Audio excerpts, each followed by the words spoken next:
দায় হয় সেরে কি নিরাকারে হয় হারাম। এবারে কোন বুজুকে পড়বি নামাজ পড়ি আয় আল্লাহর কালাম। ওরে মেরে ছাড়া নামাজ পড়া বান্ধা নৌকায় বৈঠা মারা। মেরে ছাড়া নামাজ পড়া বান্ধা নৌকায় বৈঠা মারা। লুভি মিয়ার পাগলা ঘোরা, লুভি মিয়ার পাগলা ঘোরা মানিবে না সুবারিটা। নামাজ নয় গাছের গোটা,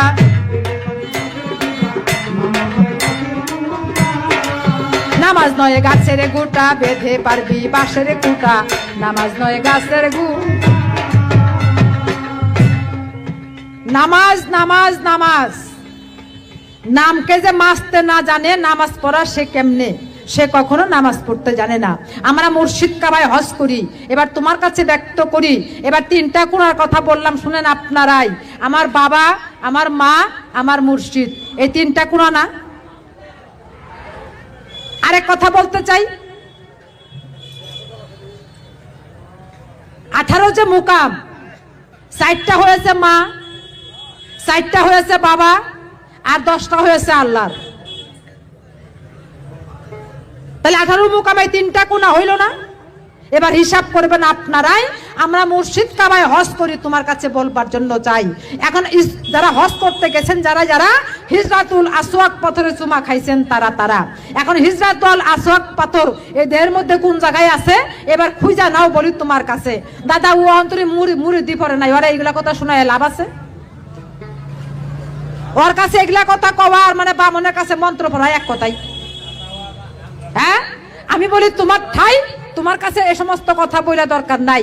আগে আমার দলে আসো, ভর্তি হও, আগে বয়াত পড়ো, তারপরে যত খুশি কয় কি খালি শুনবার গেলে কয় কি যেগুলা কোয়া যাইব না। এই কোয়া যাইব না কথাটা কোন জায়গার থেকে সৃষ্টি হয়েছে? কেন কোরআনে আছে না 90,000 কালাম, 60,000 বাতুন আছে, 30,000 মাত্র জাহিরি আছে না? গোসাই, এটা কি মিথ্যা কথা? কোরআনের কথা না? 90,000 কালামের মধ্যে 60,000 বাতুনে, মাত্র 30,000 জাহিরি। তাহলে তোমার কাছে বলবার জন্য চাই, সব কথা কি এই মুরিদ ছাড়া এই সারার কাছে কোয়া যাইব নাকি? হ্যাঁ, ওর কাছে বলা যাবে না।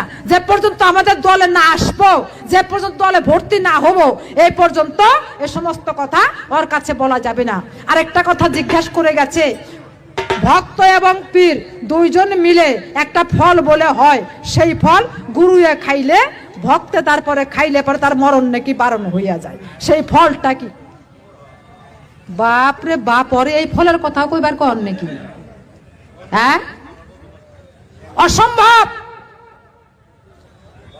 সেই ফলের কথা বলা যায় না যথাতথা। 2টি কান হইলে পরে বলা যায় হাজারে হাজার, কিন্তু একসঙ্গে 10টা কানে বলা যায় না। শুনেন না তাই সেই খবর। গুরু জিহ্বাকে লিঙ্গ করে, পীরের গুরু জিহ্বাকে লিঙ্গ করে আর ভক্তের কর্ণকে জনিদ্বার করে যে বীজ দেয়, যে বীজ রোপণ করে, সেখান থেকে একটা গাছ তৈরি হয়। সেই গাছের থেকে 2টা ফল হয়। একটা হয়েছে ভক্তি, ভক্তি নামে মেয়ে হয়, আর জ্ঞান নামে পুত্র হয়। তোমার কাছে করতেছি বর্ণনা।